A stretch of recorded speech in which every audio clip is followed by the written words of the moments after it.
صبر کرو کیونکہ اللہ صبر کرنے والوں کو پسند کرتا ہے۔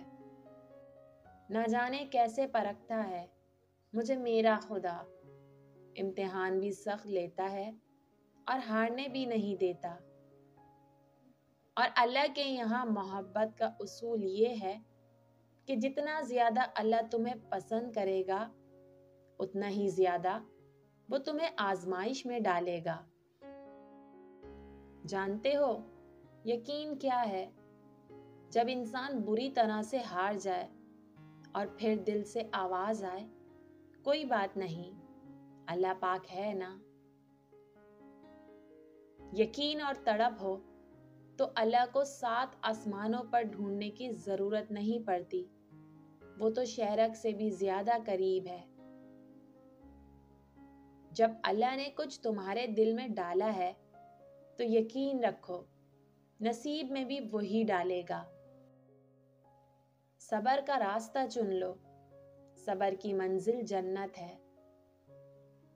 وہ آزماتا تو ہے مگر راستے بھی وہی دکھاتا ہے، کیونکہ وہی رب غفور و رحیم ہے۔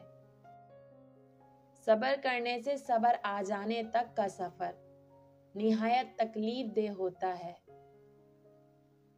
صبر کی ایک بات بہت اچھی ہے، جب آ جاتا ہے تو کسی کی طلب نہیں رہتی۔ شکر کے آداب ذہن نشین کر لو تم، صبر کا مطلب تو تمہیں زمانہ سکھائے گا۔ صبر انسان کو ٹوٹنے نہیں دیتا، اور بے شک تمہارے صبر کے بعد وہ تمہیں تمہاری چاہت سے نواز دے گا۔ زندگی آزمائشوں کا سمندر ہے، کسی سے لے کر آزمایا جاتا ہے اور کسی کو بے تحاشا دے کر آزمایا جاتا ہے۔ بس کہیں صبر کی اور کہیں شکر کی آزمائش ہے۔ جن کا بھروسہ اللہ ہو ان کی منزل کامیابی ہے۔